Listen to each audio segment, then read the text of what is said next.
What's up? Is your crazy uncle, your crazy cousin, your crazy homie, whatever you want to call me at this point.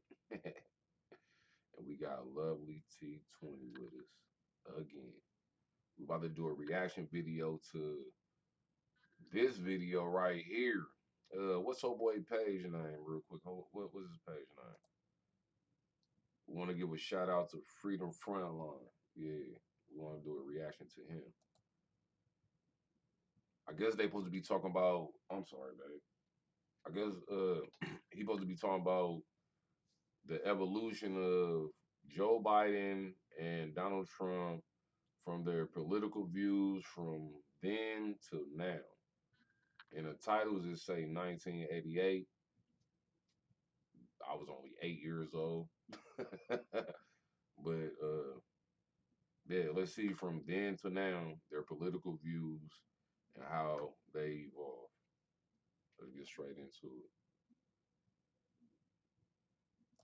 You're about to learn something important. One of the best ways to tell if your leaders have intellectual grit of their own is to see how they've evolved over the decades. In that case, I think the clip that you're about to watch of Donald Trump all the way back in 1988 with Oprah Winfrey shows a strikingly similar kernel to Trump's politics as you see today. There's also some vital contrast I need to give you with Joe Biden because I just dug up some rare clips of him stating positions that he would rather you forget. But before I show you that, watch this segment from nearly 4 decades ago. You took out a full-page ad in major U.S. newspapers last year criticizing U.S. foreign policy. What would you do differently, Donald? I'd make our allies, forgetting about the enemies you can't talk to so easily, I'd make our allies pay their fair share. We're a debtor nation. Something's going to happen over the next number of years with this country because you can't keep going on losing $200 billion, and yet we let Japan come in and dump everything right into our markets and everything. It's not free trade. If you ever go to Japan right now and try to sell something, forget about it, Oprah. Just forget about it. It's almost impossible.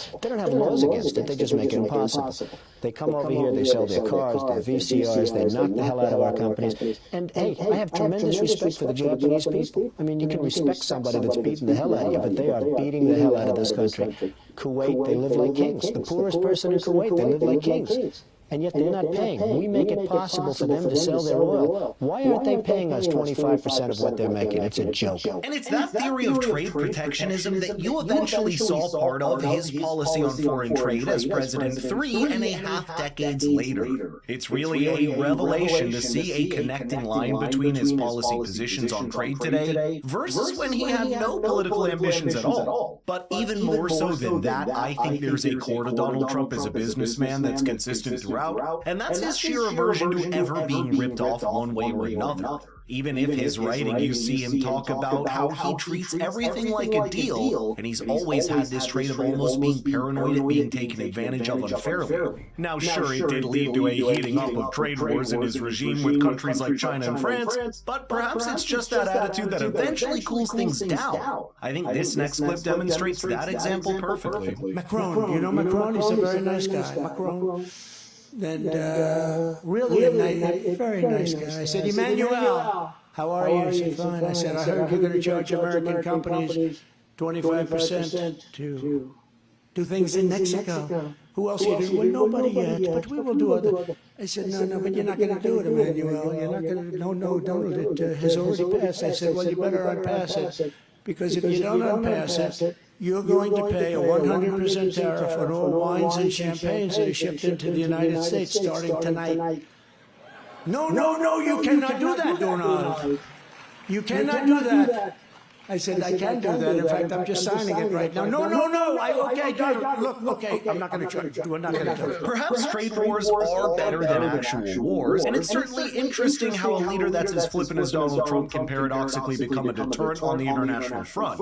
That's what happened as well when Donald Trump placed a massive 10% tariff on $100 billion worth of Chinese goods after assuming office, and then a 25% tariff on the remaining $300+ billion worth of goods to equalize what he believed was an unfair trade balance with China. It is interesting the commonality of that thought as far back as 1988. This sounds like political presidential talk to me, and I know people have talked to you about whether or not you want to run. Would you ever?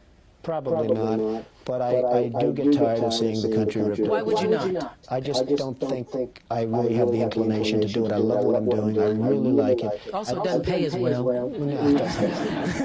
But, you know, I just probably wouldn't do it, Oprah. I probably wouldn't, but I do get tired of seeing what's happening with this country. And if it got so bad, I would never want to rule it out totally, because I really am tired of seeing what's happening with this country, how we're really making other people live like kings and we're not. Well, that's it. Hey, I ain't gonna lie, I agree with him. He said that way back then. I was like, that's the stuff he's saying today. That's exactly what I was thinking. I said, he ain't changed that up at all. He said that stuff way back then. He said he'd rather be somewhere chilling, running his companies instead of being president. But if it got so bad, then he would basically his hand would be forced to run for president if he could win. I mean, he wasn't even being extra cocky or arrogant. He was just like, if my hand is forced, then I will run for president. You know what I mean? If I could win, then. He said that? He didn't say that verbatim. I know, but he said something like that. Yeah. I can rewind it for you. It seemed like he kept saying, like, probably not. And then she's like, it doesn't pay as well, like right there. All right, hold on, let's check it out. Yeah, watch. I wouldn't do it, Oprah. I probably wouldn't, but I do get tired of seeing what's happening with this country. And if it got so bad, I would never want to rule it out totally, because I really am tired of seeing what's happening with this country, how we're really making other people live like kings and we're not. Well, that's Rule it out totally. You're right. Right. Yeah. So he's saying he basically saying he preferred not to run for president, but he would not rule it out. So that means But if the country got so bad, then that's what he said. Yeah, it is what he said. I missed that part. I'm glad you reminded that.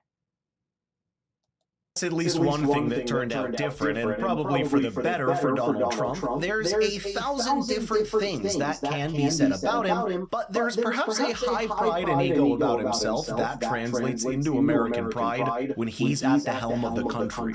Whether that's healthier for him or the country is a separate debate, but seeing him say it like he sees it and calling out people or entire countries seems to be a common thread in his evolution over the decades. But even more so, that ego and pride to him lends a kind of self-confidence that looks delusional from the outside looking in, and that's exactly what someone may have thought about Donald Trump outright, saying he'd win the presidency if he tried, despite admitting he had no plans to do so at the time. You've said, though, that if you did run for president, you believe you'd win.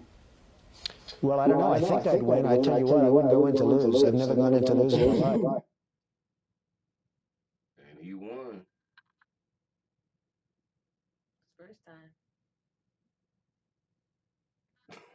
And if I did decide to do it, I think I'd be inclined, I would say that I would have a hell of a chance of winning, because I think people, I don't know how your audience feels, but I think people are tired of seeing the United States ripped off. And I can't promise you everything, but I can tell you one thing, this country would make one hell of a lot of money from those people that for 25 years have taken advantage. It wouldn't be the way it's been, believe me. Maybe it's that unshakable confidence that his voter base finds appealing, seeing a kind of authenticity even in his flippant ego that's more attractive than false humility or virtue signaling. When you've been in the public eye for more than 5 decades, you leave a pattern for people to see. And the longer the pattern, the harder it is to fake. Perhaps it's harder to say the same for the man currently in office, because you don't need to go too far to see a complete shift. Hey, to be honest with you, I totally forgot that they was about to start talking about Biden. I'm all into what they talk about, like Trump, but That's why I read the title. I said, "Oh, they're gonna talk about both." yeah, I forgot they was about to talk about Biden. Oh shit, Biden is. Let's see his evolution. Oh man! I told you Trump is more real than Biden, but that Project 2025 is true. I ain't with it.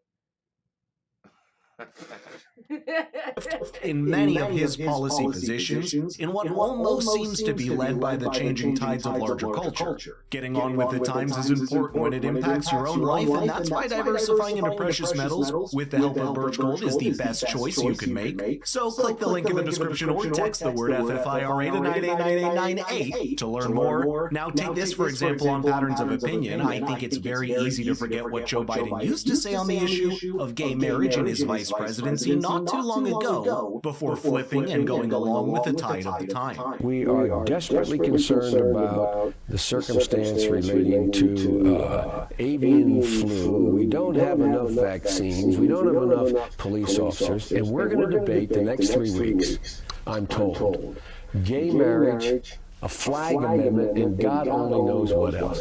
I can't believe the American people can't see through this. We already have a law, the Defense of Marriage Act. We've all voted, not where I voted and others said, look, marriage is between a man and a woman, and states must respect that.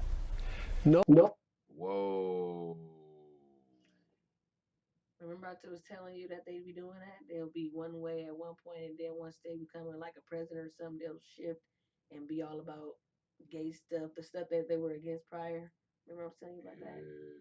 Yeah, I told you. Now he's not that person. Now he all supporting gay because that's the agenda they're pushing. I told you Trump the one that don't let agendas be pushed on him. He just do what he want to do. Yeah. I was telling you this. Let's go. Nobody's violated that law. There's been no challenge to that law. Why do we need a constitutional amendment? Marriage is between a man and a woman. What's the game going on here? Let's try to avoid nuance, Senator. Do you support gay marriage? No, Barack Obama nor I support redefining from a civil side what constitutes marriage. We do not support that. Now, of course, some might say it's simply an evolution of his true thought that happened in the span of a few years, and maybe that's true. But looking from the point of view of the electorate, perhaps it really does look like Joe Biden changes himself to fit in, rather than stand his intellectual ground and convince the culture around him to do the same. Someone that not too long ago stood firmly against redefining marriage to include gay couples now invites transgender influencers like Dylan Mulvaney to the White House just for how good he knows that would look to a certain segment of his base. We saw something similar in a much more serious context when he apologized for calling the illegal immigrant who ended Laken Riley's poor life as illegal. Just take a look for yourself. During your response to her heckling of you, you used the word illegal when talking about the man who allegedly killed Laken Riley. An undocumented person. And I shouldn't use illegal. It's undocumented. And look, when I spoke about the difference between Trump and me, one of the things I talked about on the border was that the way he talks about vermin, the way he talks about these people polluting the blood. I talked about what I'm not going to do, what I won't do. I'm not going to treat any of these people with disrespect. Look, they built the country. The reason our economy is growing. We have to control the border and more orderly flow, but I don't share his view at all. So you regret using that word? Yes. Can you really blame people for being confused on whether it's truly his own thoughts he has instead of plucking from the culture whatever he believes would look good on his resume? Joe Biden and Donald Trump are both very different characters, and that is something that we can talk about all day. But perhaps these clips reveal at least one trait that makes Biden and Trump viewed very differently by the American voter base. Okay, that was interesting.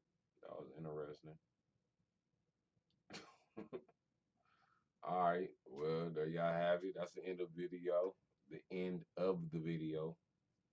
You got your crazy uncle, crazy cousin, crazy homie, beautiful T20 next to me. We out to the next video.